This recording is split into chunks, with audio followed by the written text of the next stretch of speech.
Recording. Hi, welcome to the Style Toolkit.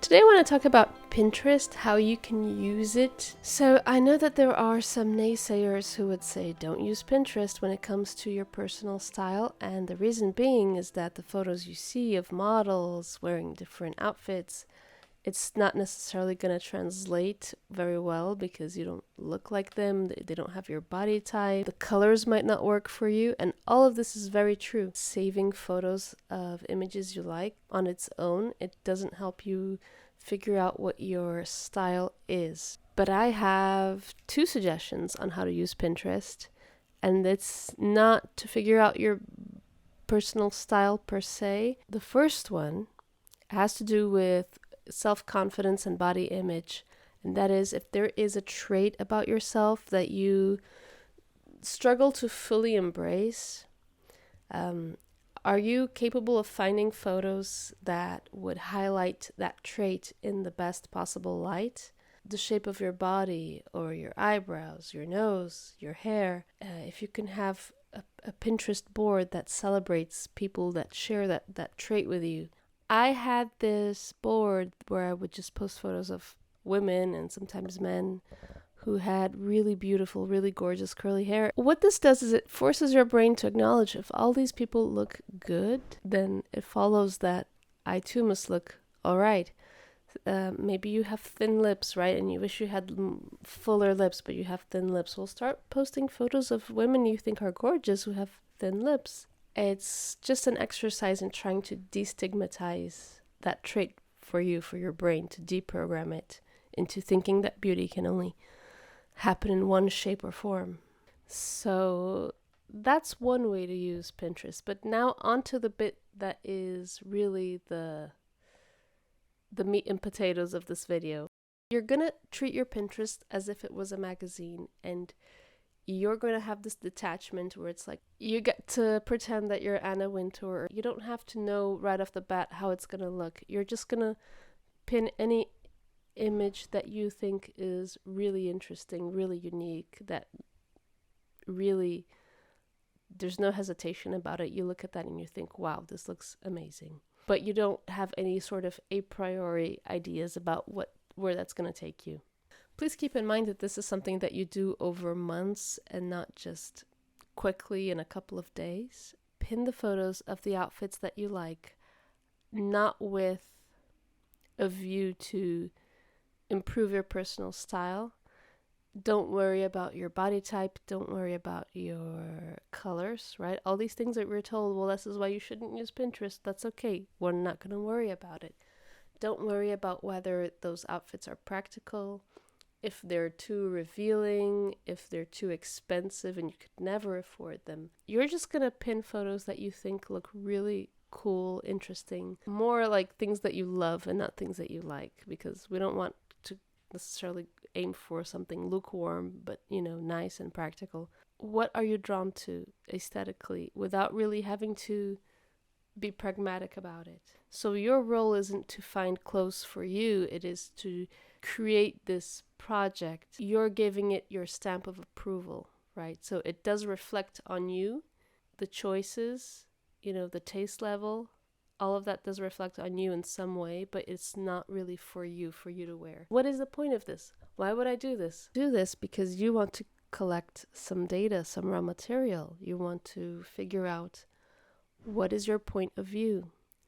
Your point of view is something that you might think you know, but do you really? Are you able to express in words what kind of style you like, what don't you like?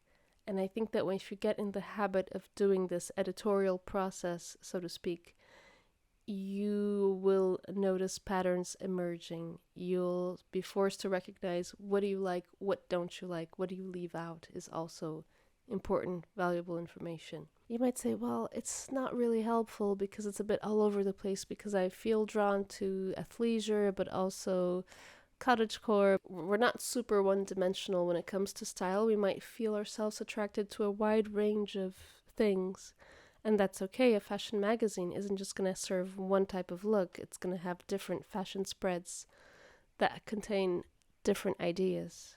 I promise you, there's going to be a more cohesion than you expect. That Pinterest is going to be very you. It doesn't necessarily mean that you're going to go out and try to recreate the outfits that are there, but it is going to give you a little bit of clarity about what style means to you. And although this isn't enough for you to then figure out what your personal style is necessarily, maybe for some, but what it does give you is some raw material, a foundation onto which you then build. When I started my Pinterest, I didn't think to myself, oh yeah, I want to be a fashion editor. It's just, there was a detachment about it where I was just pinning things because I thought they looked beautiful without really trying to get anything out of it. And so this is why I'm suggesting, like, well, picture yourself in that role. So when I say, would you give your stamp of approval to this look without any consideration as to whether or not you would actually wear it? What I'm suggesting you do is to think of style as something greater than yourself. And once you figure out what your point of view is, it's going to be a lot easier to then figure out, okay, now what is my personal style? These things are different. Having a point of view about fashion, you don't necessarily have to wear an outfit, but you might appreciate how it looks on other people. Or do you look at it and think, yeah, no, something about this doesn't feel right. You know, this is the muscle that I want you to exercise. Can you appreciate that this is out there in the world and it exists? Being able to think of fashion outside of yourself and not just like, oh, will this look cute? Will this make me pretty? Will this make me feel validated? I think we need to sort of think outside our own egos and look at it with a much broader lens. You may think you already know what your taste is. I thought I did, but I think that this exercise revealed to me that there's this world, this vast world of fashion, of designers, stylists, and different aesthetics that weren't necessarily on my radar at the time. It helped expand my horizon. I realized that I have it in me to tap into this person who's really into style, who loves fashion. What started out in the beginning with very like simple casual outfits quickly became very editorial, expressive, really bold. I was a lot more open-minded than I realized. I mean, there is beauty in minimalist outfits, but I think that it kind of made it obvious to me that I also have that I'm also drawn to things that are a bit more theatrical maybe. It has had an impact on how I view style. And I'll be honest, I don't really know to what extent the exercise helped me develop my taste, or did it just reveal it? I think that maybe Pinterest helps reveal something about you that you just didn't know you had. When you're confronted with all these images that maybe you wouldn't otherwise see, and you have to make this decision, and then considerations about, okay, does something in this vein actually belong in my wardrobe? That's something for another time. Have you used Pinterest in a way that you find interesting, that you found useful? Let me know in the comments. How do you use Pinterest?